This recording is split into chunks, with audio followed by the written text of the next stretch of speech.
Ассаламу алейкум. Амансыздарбы урматтуу мекендештер, спорт сүйүүчүлөрү.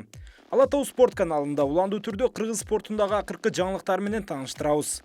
Бул жолу сиздерге 11 март күнү Бахрейн өлкөсүндө өтө турган Brave CF 47 мелдешиндеги кыргыз мушкерлеринин атаандаштары жөнүндө тааныштырабыз.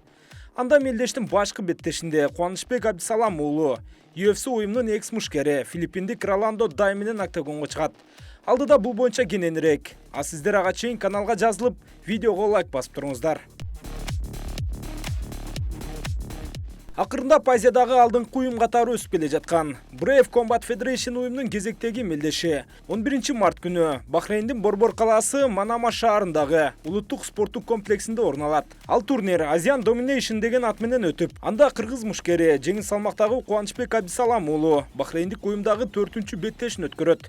Анда мекендешибиздин каршылашы UFC уюмунун экс-мушкери Филиппин аралдарынын өкүлү Роландо Дай болот. Буга чейин Кубаныч Абдисалам уулу Браевдин жеңил салмактагы чемпиону Амин Аюп менен беттешиши мүмкүн деген сөздөр болгон. Бирок алдыда күтүлүп жаткан беттеш титулга талапкерди тандоо алкагында өтөрү да айтылууда.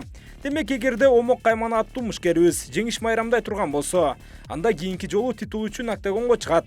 Анткени менен үстүдө айткандай, анын каршылашы UFC уюмунун мурунку мушкери тажрыйбалуу Роландо Дай оңой олтоң спортчу эмес. Ал жалпы карьерасында 25 беттеш өткөрүп, анда болгону 14 жолу жеңишке жетсе да, көп учурда күчтүү делинген уюмдарда күчтүү мушкерлерге каршы чыгып жүргөн. Brave уюмунда өткөргөн акыркы 2 беттешинде жеңишке жетип, аталган уюмдун топ мушкерлеринин катарына кире алды. Негизинен филиппиндик мушкердин базасы бокс, бут катыруу абалында да жакшы иштейт. UFC'де жалпы 4 беттеш өткөрүп, анда 3 ирет жеңилсе, бир жолу жеңишке жеткен. Ал эми кыргыз мушкерине келсек, Кубанычбек Абдисалам уулу акыркы 9 беттешин катарынан утуп келе жаткан маалы. Аталган уюмда буга чейин 3 беттеш өткөрүп, анда баарында тең мөөнөтүнөн мурда жеңишке жеткен. Акыркы учурларда Кубаныч Абдисалам уулунун бутка турууда да, партерде да мыкты иштеген жактарын байкоого болот.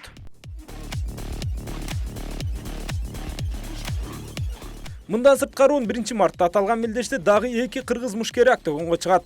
Жеңил салмактагы Кыргызстандагы алдыңкы мушкерлердин бири Немат Абдрашитов Чеченстандык Ахмат клубунун өкүлү Анзор Абдулходжаев менен беттешсе, жеңилирээк салмак бөлүгүндө Рыскулбек Ибраимов Казакстандык Касу Алмабаев менен беттеш өткөрөт.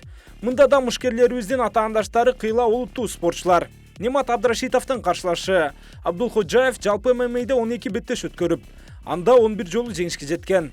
Ал 2019-жылы Кубанычбек Абдисалам уулунун атаандашы Роландо Дайды мөөнөтүнөн мурда утуп алган. Андан сырткары карьерасында кыргыз мушкерлери Кылыч Садирдинов менен Арген Маратбек уулунда утуп алган.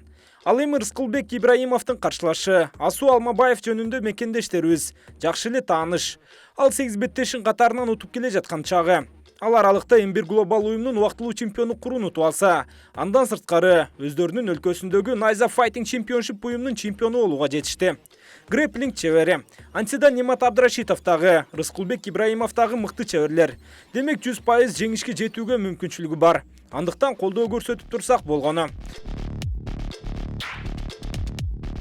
Мына ушундай достор, биз кыргыз мушкерлерибиздин Brave уюмунун алкагындагы беттештери жөнүндө маалымда өттүк. Буйруса 11 март күнү 3 жеңиш болот деген ишеним чоң. Каналга жазылыңыздар, видеого лайк басыңыздар.